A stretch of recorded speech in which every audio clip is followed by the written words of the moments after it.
Army veteran and chairman of Bunker Labs, Doug McCormick, talks about the mission of Bunker Labs and his own entrepreneurial ventures. Coming up next on Veteran on the Move.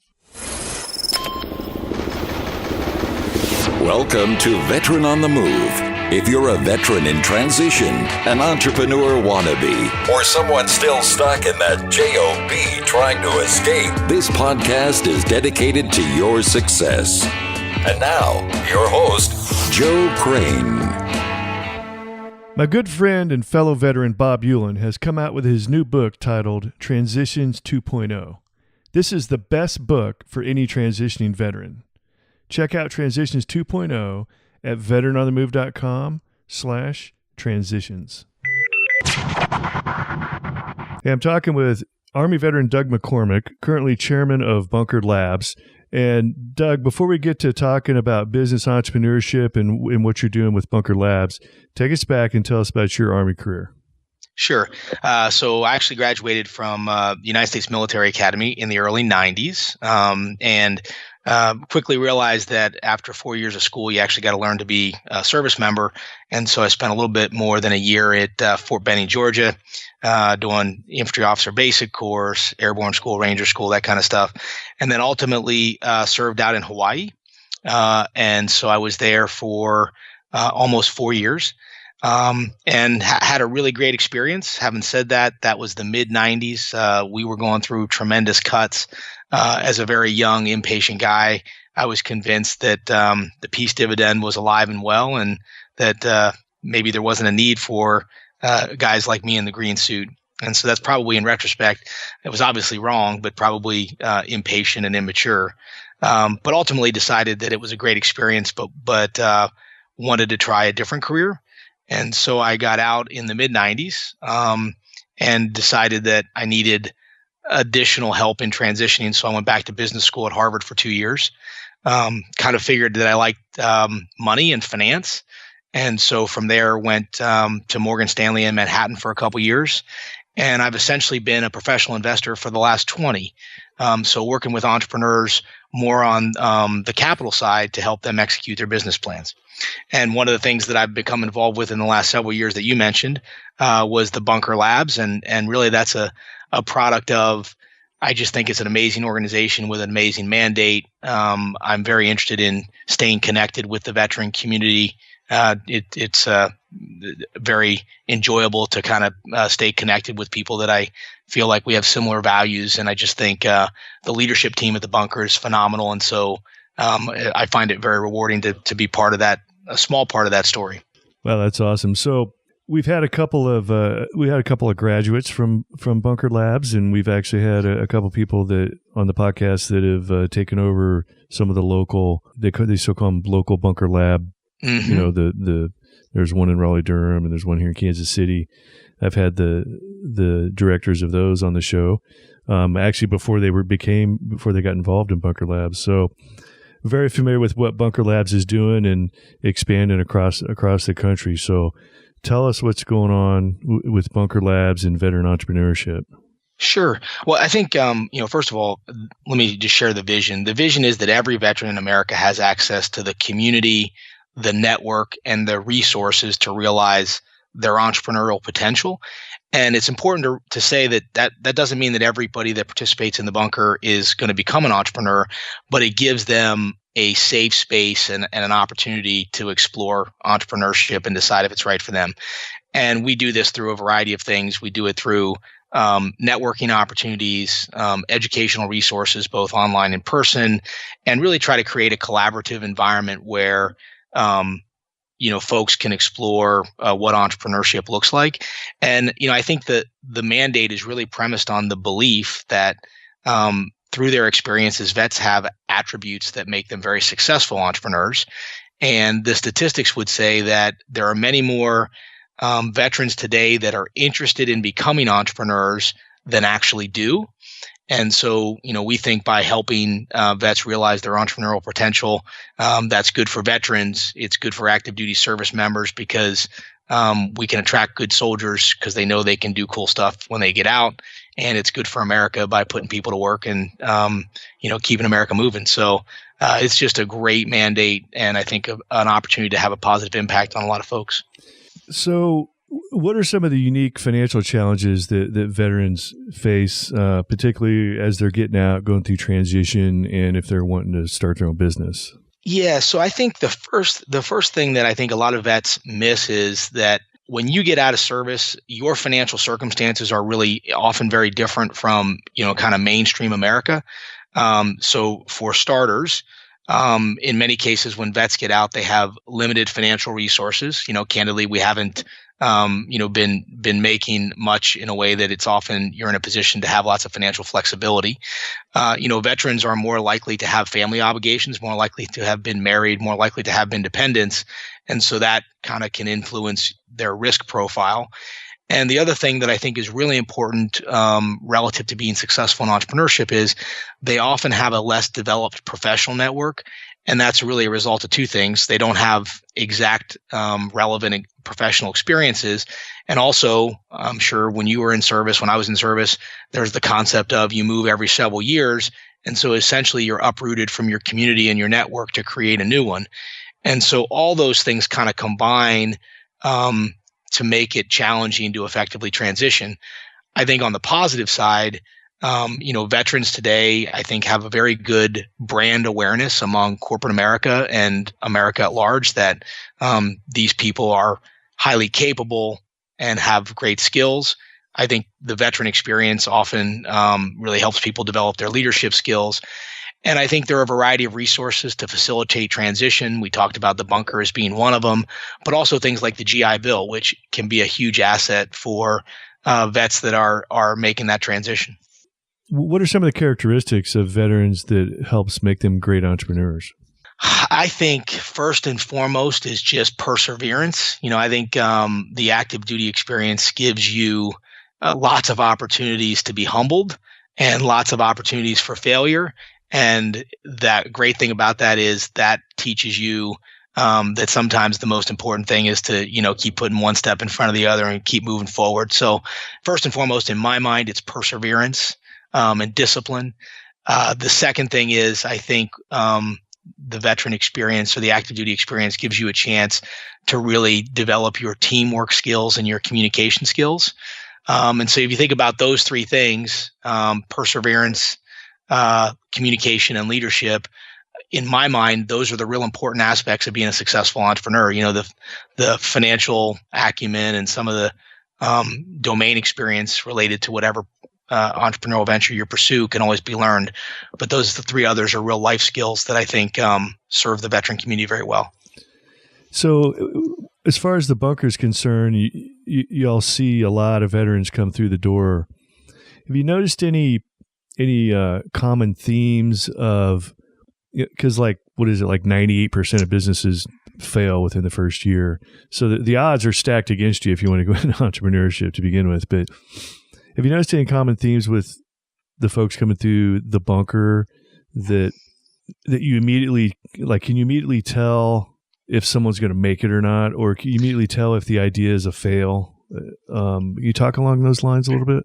Yeah. So I guess a couple themes that I observe. First of all, you highlight a very high percentage of entrepreneurial ventures fail. I think the interesting dynamic is every entrepreneur considers themselves to be the outlier. And I definitely see that within the veteran community. I think vets just have this confidence from some of the experiences that I talked about earlier that make them feel like they can beat the odds. And so I think that's kind of a necessary prerequisite. The other thing I would say in terms of two common themes that I see amongst people that are pursuing vets pursuing entrepreneurship and also vets who are interested in the bunker experience is they are looking for a peer group and a support network as they evaluate what can be a very scary transition. And so, I think half the battle is just having somebody to talk to when times are rough, or to bounce ideas off, or to get a sanity check to make sure you're not crazy. The other thing that I've been really impressed by and is just inspiring to me is there's still a real commitment to service. And so I see a lot of the businesses that vets are coming up with are There are entrepreneurial ventures, but they're rooted in a belief that through entrepreneurship, they can do something to better the community and solve a real problem in the community. And so I think once a veteran, in many cases, you always kind of have an aspiration to serve. I guess that's great to hear about the service aspect of it. What else were you going to say? Yeah, I guess just the one thing you say, hey, can you tell if a venture is going to fail, out of the box? I think one challenge that the veteran community has, especially for those folks that pursue entrepreneurship right after transitioning out of services, we often don't have a lot of contextual experience. And so it's hard to know, is my idea a great idea? Is it an ambitious idea? Is it, a bold idea or a dumb idea? And I think that's one of the real benefits of an organization like the Bunker is you get other people with different experiences where you can bounce ideas off of in a way that you can get real kind of not market feedback, but good professional feedback to help you refine your ideas and your thinking. Okay, so I know Bunker in the Box has a number of different programs, or I said Bunker in the Box, that being one of the programs for Bunker Labs. And you have some in-house programs, and you mentioned some networking and support groups and that kind of thing. So if somebody that doesn't really know much about Bunker Labs right now that's listening, if they go to the Bunker Labs facility that's near where they live, mm-hmm. What can they expect when they walk in the door as far as looking for help with getting a business started? Yeah, I think first of all, you actually did a really good job of outlining kind of the three, in my mind, core programs. There's an online education version, there's a more immersive, intense educational option, and then there's this attempt to create a community or an ecosystem where you can explore your idea in a kind of almost a safe space, but almost a laboratory, if you will, where you can get input from others. And what I think is so cool about it is it's very organic. And by that, what I mean is I think every experience is different, and it's based on the natural needs of that entrepreneur when they come in the door. And I think the one universal theme that I always see is a welcoming arms. And I think there's this expectation in the veteran community. If somebody calls you that's had a similar experience, you're going to take that call. And if you can help, you're legitimately going to try. And I think the organization's kind of organized in a way that there's a real opportunity to pay it forward. Yeah. And now, are most of the Bunker Labs programs, are they actually free to veterans? Yes. Can anybody walk in, or you actually have to apply and get accepted? It depends on the program, but in general, the construct is that anybody can participate in taking advantage of the Bunker resources. If you're not a veteran, there's a remuneration involved with that. But for the veteran community, these are designed to be, for the most part, free resources. Okay. And I want to ask this, like, as far as free, because there's a lot of phenomenal organizations out there helping veterans get into entrepreneurship, and most of them are free. Have you ever run into the issue that because it's free, a lot of folks show up and then don't really take it that serious? I don't believe we have. And I think that's a self-selection bias where, the kind of people that show up at the Bunker actually believe that their time is very valuable. Mm-hmm. And so I don't think they look at it as free. They look like, they look like it like, hey, I'm paying myself to be here because I could be out, doing something else really impactful with this time. So my general sense is everybody views their time as really important. And because of that, they value the interaction. Well, that's good to hear. I know I've talked with a number of people involved in other programs, and sometimes that's one of the sticking points is, maybe that some of the other places aren't, maybe there's not much of a selection process up front to validate the individual's motivation and that kind of thing. But so it's good to hear that, but because a lot of these programs, there's so many of them, like guys are almost getting pummeled with like so much opportunity. They don't even know which one to pick or which one to get involved in. Yeah. And most of them are free, which is great, but it's almost like free overload for a lot of folks.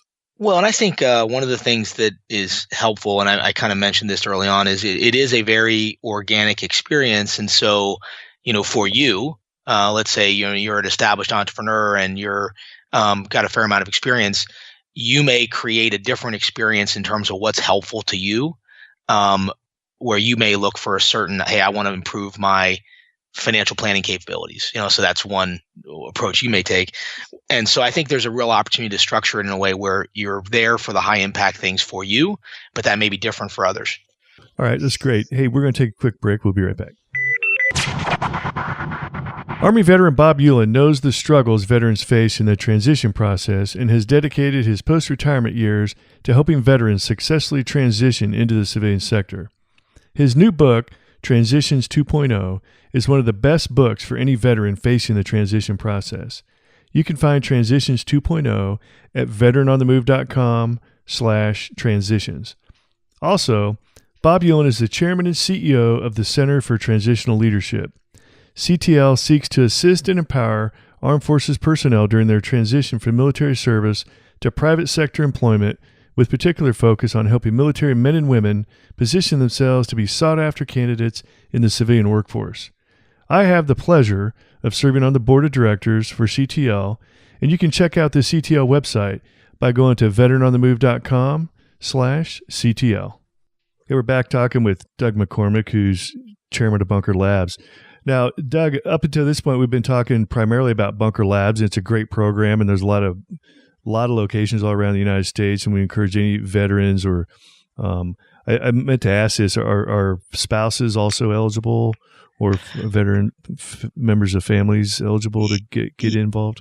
Yeah, absolutely eligible to become involved. Anybody is, and candidly, I don't know about what the economics of that are, but it's de minimis even if there are. Okay, great. So, but in addition to Bunker Labs, and the reason you're involved and interested in Bunker Labs is you're a bit of an entrepreneur yourself. So take us back a little ways and tell us, have you always been an entrepreneur, or when did you start getting this whole entrepreneurial thing?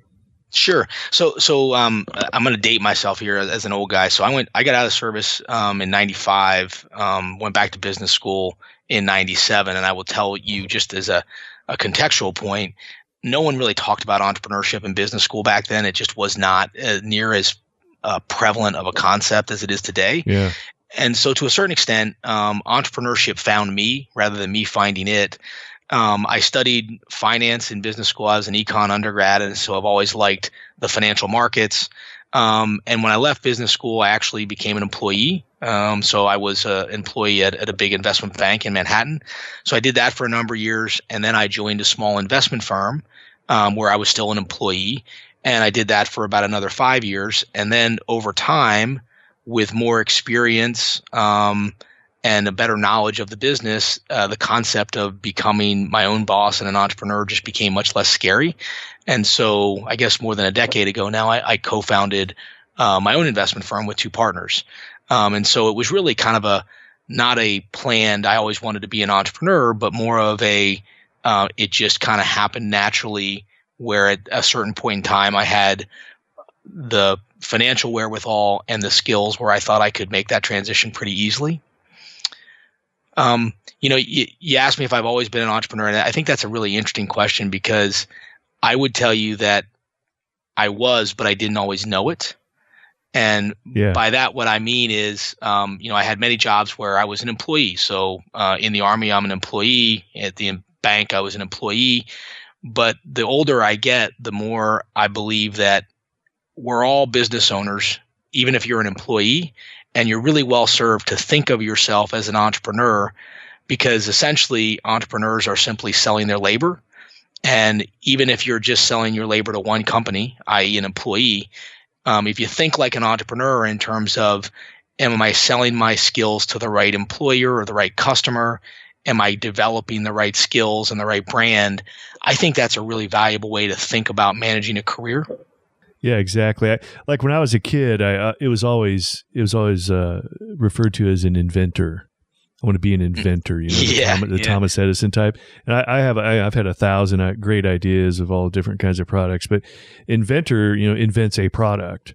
But an entrepreneur sees a need in the marketplace and fulfills that need, and that he may fulfill that with a product or a service. But entrepreneur takes it a lot farther than just an inventor. An inventor just basically invents the gadget, and that's about where the inventor stops. But it takes an entrepreneur to turn it into a business. Yeah, I think it's amazing. I'm really excited about the positive impact that this whole philosophy can have for our country, because I really do believe that young people today are taught about thinking about entrepreneurship and thinking about, meeting those unfulfilled needs. And I think in aggregate, that creates just a lot more opportunity for everybody. Yeah, I forget who this was, but somebody was saying a few weeks ago, they were like, why this whole entrepreneurship thing's so big right now? I'm like, well, I don't know, I don't really know, but he goes, well, it's because there's no jobs. So everybody's got to figure out something to do on their own. Yeah. And there's a lot of truth to that. I think there's a big shift in jobs. Instead of a lot of the big factories and the big companies where you can work there at one place for 40 years right there in your hometown, that rarely exists, if at all, anywhere now. So it's a total shift in the workforce. I totally agree. I think it's interesting. Two aspects of that. I actually think there are lots of jobs. It's debatable whether there are lots of jobs that people want. Mm-hmm. And there's a very different social contract. So, statistically, my granddad, for example, or my dad likely had maybe 2, maybe 3 jobs in a, 35, 40-year career. Mm-hmm. And it was a really long-term relationship. Today's millennial is likely to have over 11 jobs on average over a career. And so that job mobility, A, can create real opportunity if you manage it well, but B, can create real risk. And it kind of gets back to my point. Even if you are an employee, you're kind of an entrepreneur because you always in some way will be subject to looking for a job, whether you did it on your own volition or you had to because the old job went away. And this whole concept of a side hustle has become very prominent where, people have other projects that they do on the side for fun or for skill development or for money. And that's really entrepreneurship at its very basic form. Absolutely. So, Doug, you actually have a book out and it's called Family Inc. Yep. So Family Inc., the full title is Family Inc., Using Business Principles to Maximize Your Family's Wealth. And this is kind of a product of my own financial journey. And, I mentioned that, coming out of school or coming out of the Army, I went back to business school. And that was a wonderful experience and a horrible experience all in one. It was wonderful because I got plugged into a really interesting network of people. I learned a lot of new skills. But I went from, essentially having no debt to graduating with probably student loans and other debts in excess of probably $150,000. And so really struggled to pay my way through school. I had a young family and a child at the time. And so that was a difficult transition for me financially. And one of the key takeaways that I realized there was financial security is not necessarily about working hard. It's about working smart. And when I was trying to figure out these things about how to spend my money, how to invest, how to get insurance, I didn't feel like there was really anything out there that was written for people that have high potential, but want advice in kind of plain English. And so that's my attempt at Family Inc. It's essentially written for folks that are trying to take control of their financial security, accumulate wealth, but don't necessarily have a formal education in it, but are smart and looking for sophisticated advice. And the basic premise of the book is that if we look at ourselves or our family as a business would evaluate its decisions, there's a whole science around entrepreneurship and business management. And a lot of those techniques can be applied to your personal situation from a financial perspective. And so my experience has been when you talk about financial security or financial planning with most people, they immediately gravitate to like budgets and investments. But the reality is there's a lot more to good financial planning. It includes things like how do you evaluate investments in education? How do you manage your career effectively? How do you put together an investment program or an insurance program, et cetera? And so my basic pitch is that every family needs a chief financial officer, and that's essentially one person in the family that's kind of looking out after that big picture.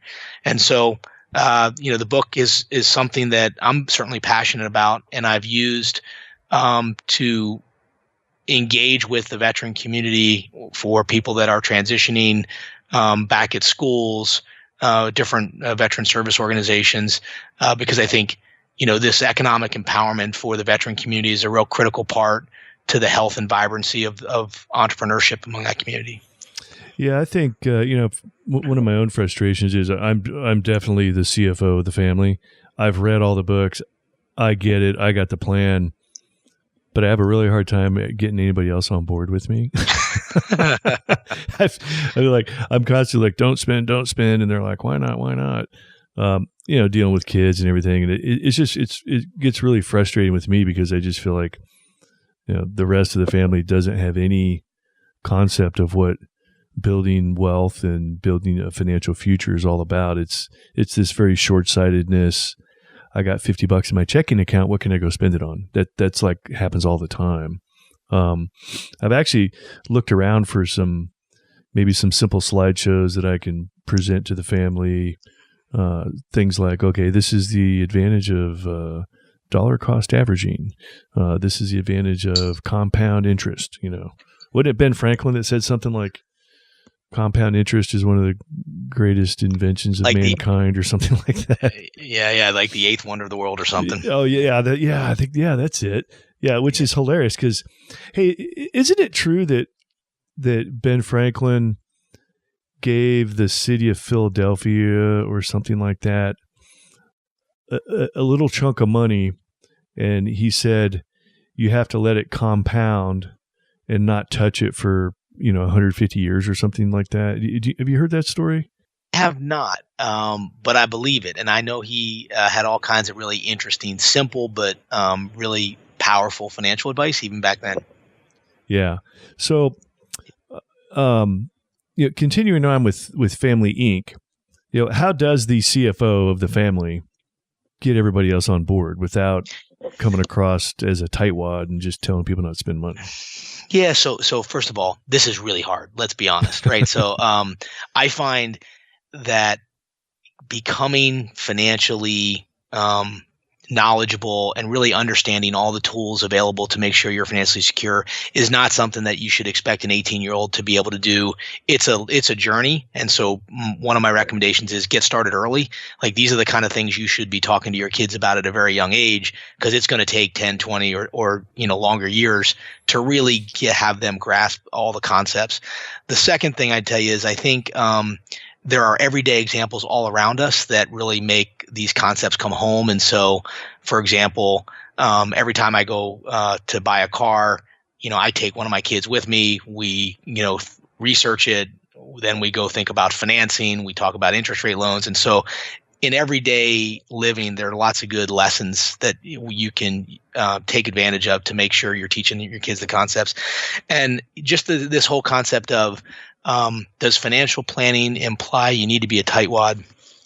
Obviously, savings is great.